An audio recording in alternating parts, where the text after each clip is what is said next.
On this podcast, we explore fantastical thinking, moral panics, conspiracy theories, and urban legends, examine the forces that shape our culture, and tell the stories that create the realities we share, and sometimes the realities we don't.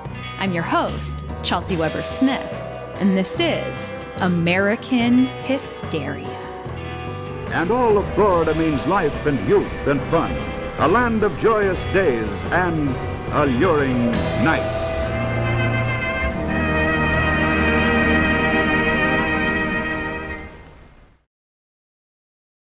Is there anything that calls out to the true tacky soul of America quite like a photo op of an elephant acting as a golf caddy for the President of the United States? According to the imprint that one elephant left on Miami Beach and the nation at large, potentially not. Oh, how we Americans so dearly love a gimmick, myself very much included, and these spectacles have always been potent tools to get our attention and then our cash. In our last episode, we discussed the meme Florida Man that makes viral the most ridiculous crime headlines and mugshots out of the state.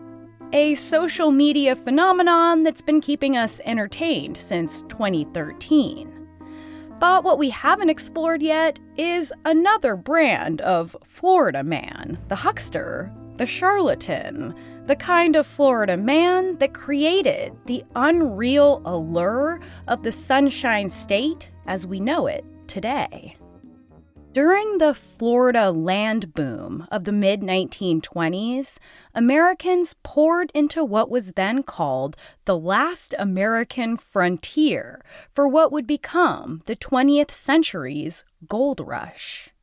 Florida real estate was essentially high-stakes Beanie Babies, Pokemon cards, cryptocurrency, a fantasy of potential wealth too potent, too hopeful to let go of until it was too late.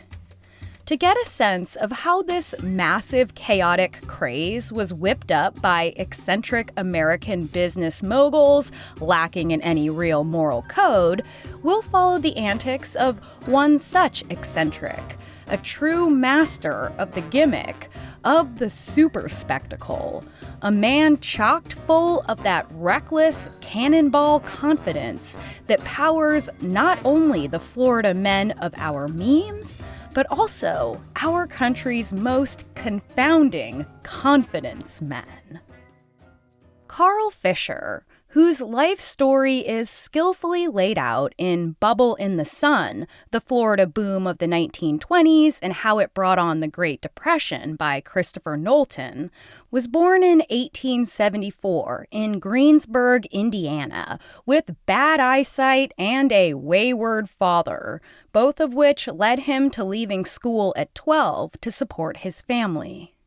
During his teenage years, Carl took any job he could get, working in bookshops, selling tobacco, and peddling newspapers to passengers at the Indianapolis train station. Already known by his friends and family to be unconventionally crude, generally sleazy, and all-around pretty gross, he was said to chew and swallow the butt of his cigar after he finished it. In line with his charming personality, he came up with his first gimmick while selling convenience items at a railway stop. He would size up his potential buyer to see if he was a good fit before quickly flipping up his apron flap to display an image of a naked woman. This early form of subliminal messaging seemed to work, and his sales rapidly increased. It was then that young Carl knew what he was meant to do on this earth: sell people shit creatively, to become an advertising artist. You see, Carl had long been a gimmick kind of guy, already a tightrope walker, a headstand extraordinaire, even able to walk on stilts, a mythical story high, and apparently able to beat his classmates in a foot race while he was running backwards.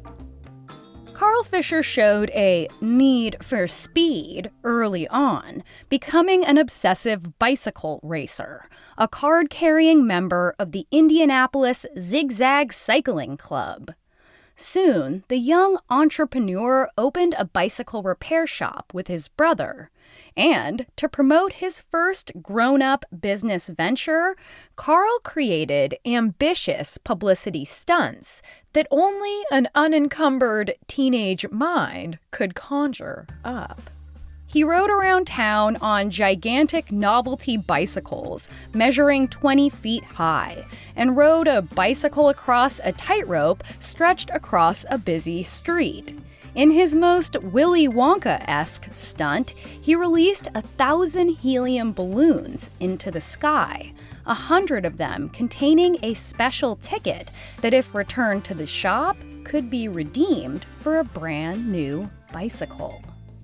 In the most unhinged of his bicycle shop gimmicks, he informed the press that he would be throwing a bike off the tallest building in the city to prove how tough this particular model truly was. Whoever returned the bike to the shop would be gifted a brand new one of the same model. Apparently, the cops couldn't get to the building in time. They were too late, and the stunt went forward with no injuries reported.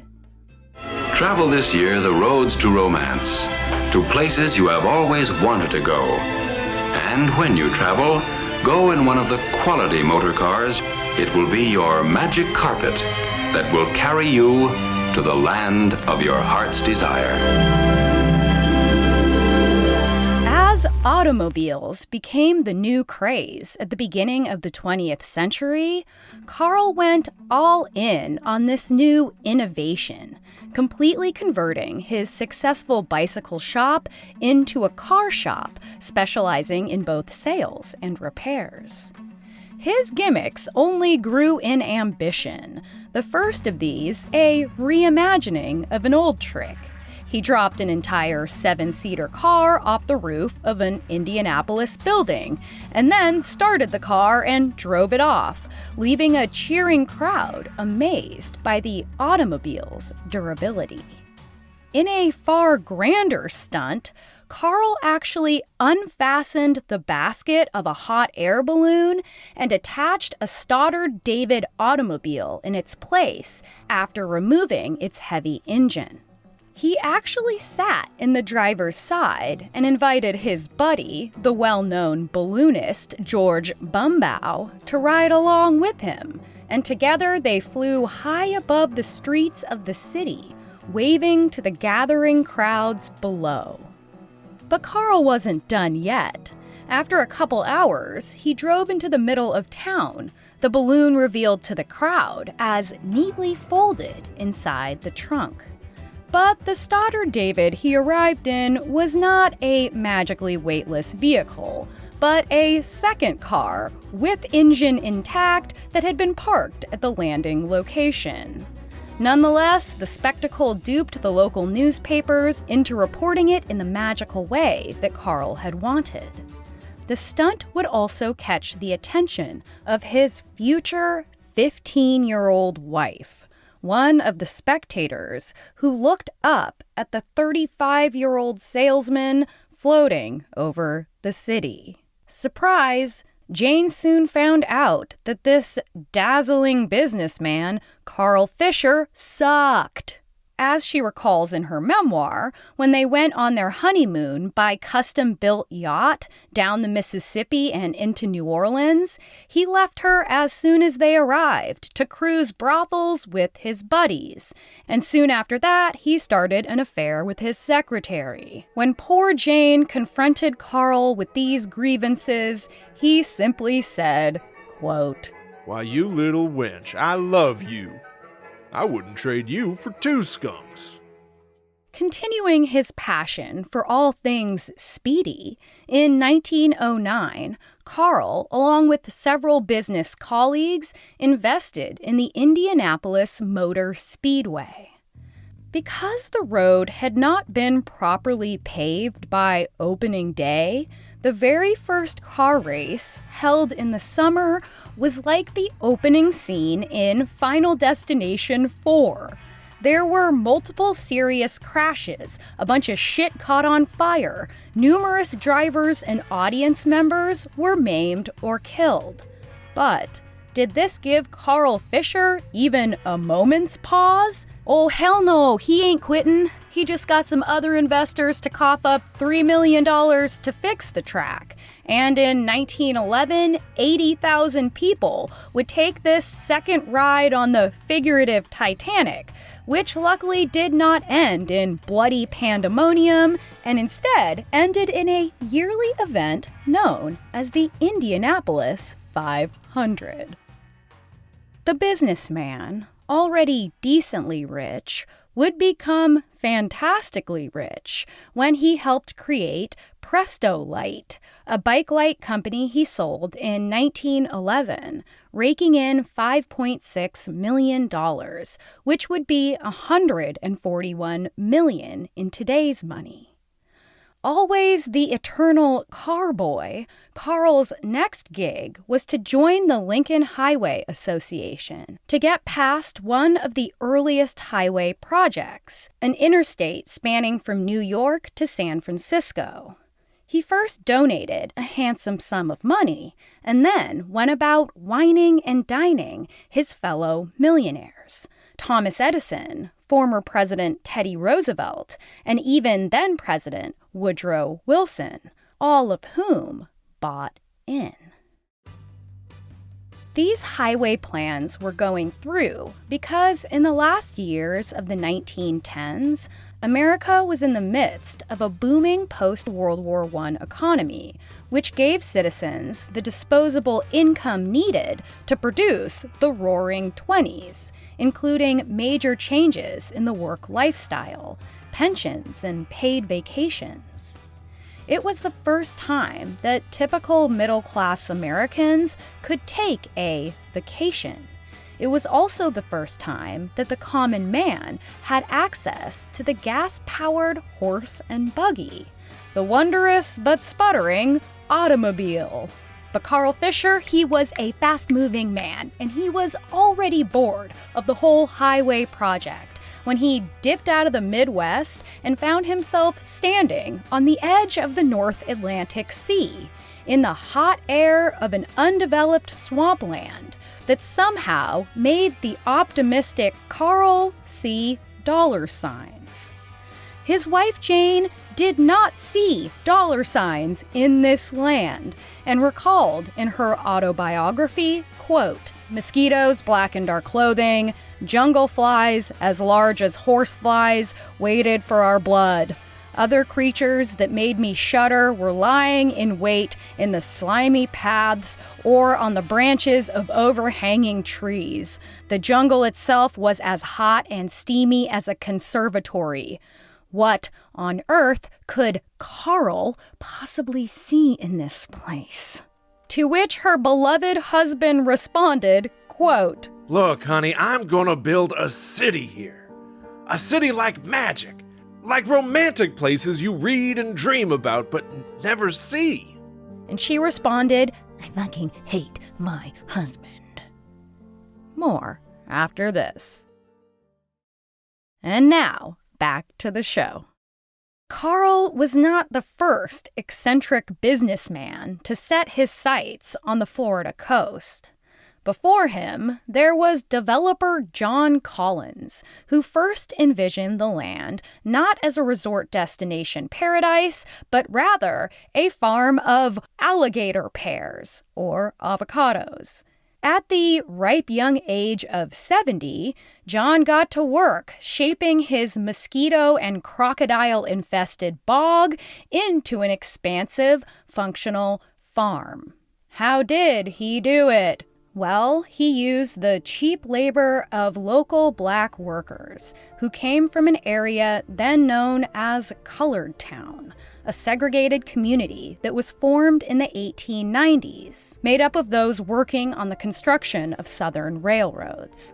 On John Collins Peninsula, these laborers had to use machetes to hack away at the trees, brush, and mangroves before filling the land in to make it suitable for farming. But some of the stumps were so heavy that the crew actually had to use elephants that John Collins was somehow able to procure. The whole thing was a mess.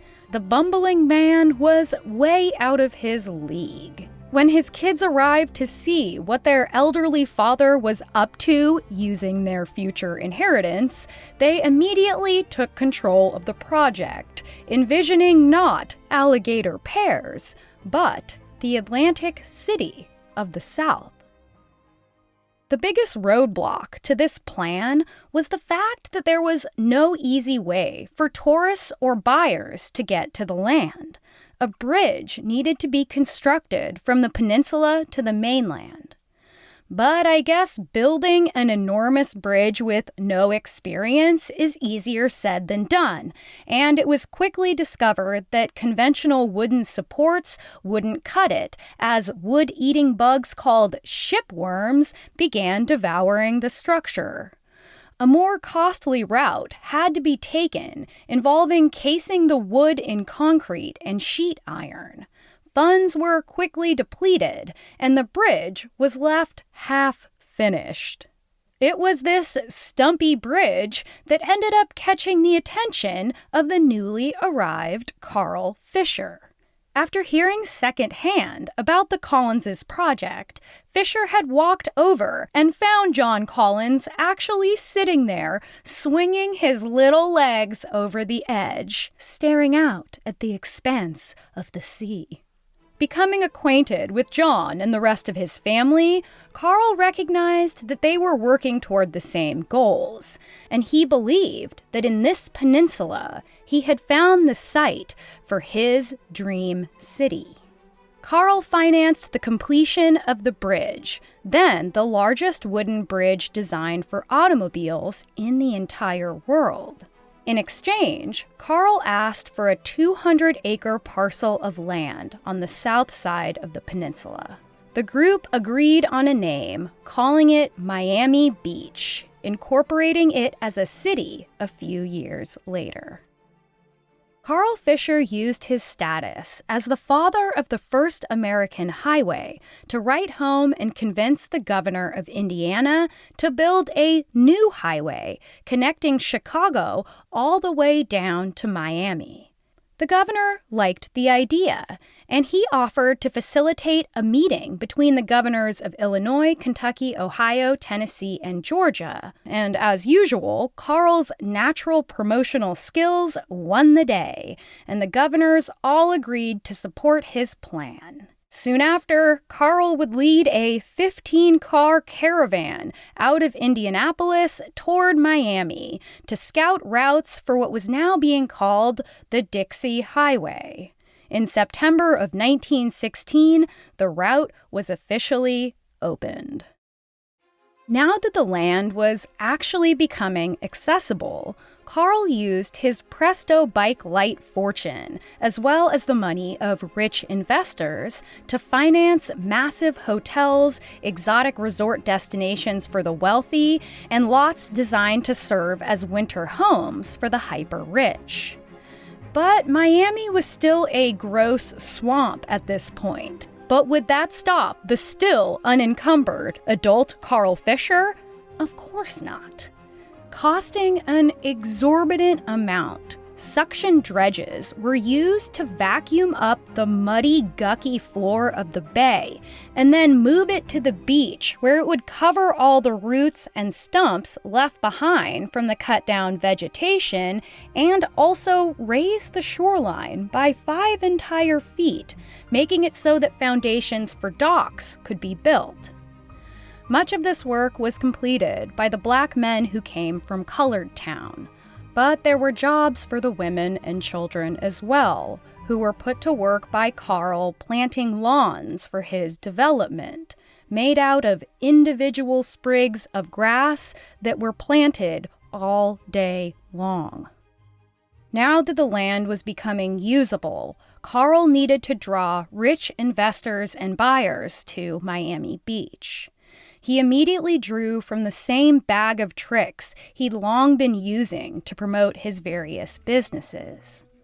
Returning to his original porn under the apron shtick, he began promoting Miami Beach using photos of bikini-clad women. Quote, "We'll get the prettiest girls and put them in the goddamnedest, tightest, and shortest bathing suits. And no stockings or swim shoes either. We'll have their pictures taken and send them all over the goddamn country." But his most famous publicity stunt, the one that truly put Miami Beach on the map, was likely inspired by John Collins' solution to hauling those heavy tree stumps. Somehow, Carl acquired a pair of baby elephants that he named Rosie and Carl Jr., also known as Baby Carl. "I'm gonna get $1 million worth of advertising out of this elephant," he was quoted as saying. Now, Baby Carl appeared in the Odd Resort advertisement, but it was Rosie who became an instant celebrity, both in Florida and across the country at large. Businessmen wanted to visit Rosie the elephant, and they wanted to get a piece of Miami Beach, where the sun and the market were scorching. Rosie soon began making appearances at Florida children's birthday parties, giving partygoers long rides across the beach. When a bank in the city was celebrating its grand opening, Rosie the elephant was brought to star in the proceedings. She entered the bank, walked up to the counter, and ceremoniously deposited the first check. She made regular appearances on golf courses, where her famously gentle demeanor allowed golfers to tee up and hit golf balls off her back. I hate these people. Swimmers at the pool also used Rosie's back as a diving board. She towed passengers in gondola rides across the water. She planted trees. She took photographs. She herself was perhaps the most photographed elephant of the early 20th century, and a fantastical mascot for people who wanted to start their new, idyllic lives in the larger-than-life paradise of Miami Beach. Before long, a fan club was established for Rosie the elephant, which included admirers from all over the country, as well as the team here at American Hysteria. When snow and ice and earmuffs rule throughout the frozen north, it's postcard time for friends enjoying the summer-like climate of the south. Having fun in Florida, they write. But for the real headquarters of fun in Florida, the rails, the roads, and the skyways lead to Miami on the east coast. Second in size only to... It's at this point, in the middle of the roaring 20s, that the Florida real estate craze really took off, leading to the largest migration of Americans in the nation's history. As one new resident of the time put it, quote, "All of America's gold rushes, all of her oil booms, and all her free land stampedes dwindled by comparison with the torrent of migration pouring into Florida. In 1925, somewhere around 2.5 million people came into the state, and within 3 years, that number became 6 million, with about 7,000 moving in each day. The majority of these new citizens were former factory workers or farmers who were seeking better opportunities in a land hailed as a year-round summer paradise with the promise of a kind of get-rich-quick energy that has always run in the blood of our great nation, as we detail in our episode called Get Rich Quick. Now, I'm no economist, and I really don't understand how this all works, but I'll try. To help kick off the craze, Carl Fisher raised the price of his own land by 10% to give the impression that it was rising on its own. And then he promised his customers that each year they would see another 10% increase. As more and more people became more and more interested, Carl and others started selling their land not at a fixed price, but by auction, encouraging Americans, through a healthy dose of competition, to bid higher and higher, much more than they'd be willing to pay under less exciting circumstances. It was not unlike a scene from our Christmas-time battles for Tickle Me Elmo or our drive-through brawls for teeny beanie babies at McDonald's, both of which you can hear about on our episode called Toy Riots. There were small riots, in fact, occurring daily, where hopeful buyers started to just throw their checks at salesmen, so many that they reportedly had to sweep them all up and collect them in actual barrels. But, just like Beanie Babies, the prices of the land did not represent what it was actually worth. For most of these buyers, they had never set foot in Florida. They had never seen the land, and so they had to fully trust in the unnerving chaos of this brand new market. But it wasn't really the land that mattered. It was more a game of buying and selling, a process aided by the adorably named Binder Boys, an army of mostly teenaged boys and girls who went in the place of those purchasing land out of state.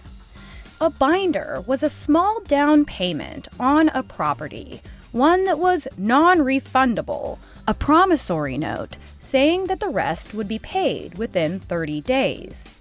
The first down payment was paid by the Binder Boys, who were never actually planning on going through with the full sale, but would instead sell the land at a higher binder, passing it along while taking a commission. Or something like that. I tried. Despite all the grueling hours spent clearing the land, none of the laborers from Colored Town were allowed to purchase land on the peninsula, even if they could afford it. The property developers in the Jim Crow South simply would not allow non-whites to live in any part of Miami Beach, Carl Fisher very much included. His luxurious Flamingo Hotel would also be restricted to an elite few. For years after Fisher opened the building, it enforced a strict policy forbidding Jewish guests. His housing developments were all strictly segregated as well through what was known as the Caucasian Clause, which read, quote, "Said property shall not be sold, leased, or rented in any form or manner by any title, either legal or equitable, to any person or persons other than of the Caucasian race, or to any firm or corporation of which any persons other than the Caucasian race shall be a part or stockholder." After this 2-year-long, all-out Caucasian land brawl, predictably, the market began to tank. The bubble, not unlike Beanie Babies, not unlike cryptocurrency, burst spectacularly and showed the actual valuelessness of the land, much of which had been purchased sight unseen, including some of the plots sold by the flim-flammiest of salesmen that were actually underwater. Forbes magazine printed an alarming article predicting the full collapse of the Florida real estate market. And then, in 1926, a massive hurricane destroyed a bunch of Miami's premier resorts. A final nail in the coffin for this epic boom, ending, quote, whatever public enthusiasm for Florida vacation properties and real estate development that remained. thousands and thousands of non-rich investors lost their life savings. Patron saint Rosie the elephant continued to be a staple of Miami Beach, even past its heyday, becoming a popular tourist attraction and giving rides to children into the early 1930s. Some say she had a stint in the circus after that, but either way, she made her last known public appearance in 1938. According to some sources, she died shortly after, but others insist she outlived Carl Fisher himself, dying in the early 1940s.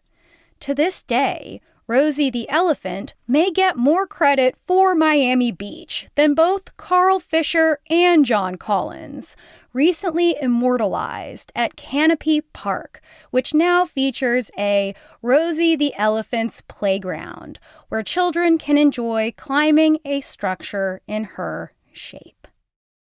Much of America has been masterminded by confident flim-flam men and their cannonball of confidence. Failure never considered, never recognized. Unthinkable success always just over the horizon, boys.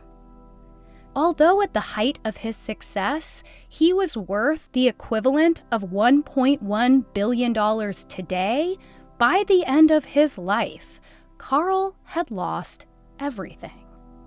Not long before he died, a former work colleague saw what looked like that old dog Carl Fisher loitering in a Miami Beach park, sitting on a wooden bench, staring out at the expanse of sea. After the man got out of his car and asked Carl what the hell he was doing, he told him, quote, "I can tell you in a few words, I'm a beggar. Dead broke. The bottom dropped out of the sea and I went with it. You know, I promoted Miami Beach here. I used to make dreams come true. Can't do it anymore. I'm only a beggar now. The end can't be far away." So much of the garish America we know came from the confident visions of confidence men. But more so, it came from the labor of those who create these ridiculous, half-baked dreams. The workers, so many of whom have long been barred from enjoying the fruits of their own labor. Our confidence men are nothing without their confidence, without their cash, because when it fails, they're left stunned by a reality in which, what? They could fail? A reality that they'd never before contemplated, never before confronted, because rarely, it appears, does America say no to rich people's imaginations, no matter who gets harmed in the process. But do you think that Rosie the elephant's little brother, baby Carl, took all this shit sitting down? Nope. In one shining moment, he took his owner to task for all the sins of his past, like a frosty ghost rattling his chains. Baby Carl stood up for his sister, stood up for the workers, stood up for his owners, then future ex-wife Jane, and stood up for all the real Americans whose life savings were conned away by Carl Sr. and the other flim-flammers of the Florida land boom. Once, when trying to impress his rich buddies, he took the elephant out of his pen to show him off.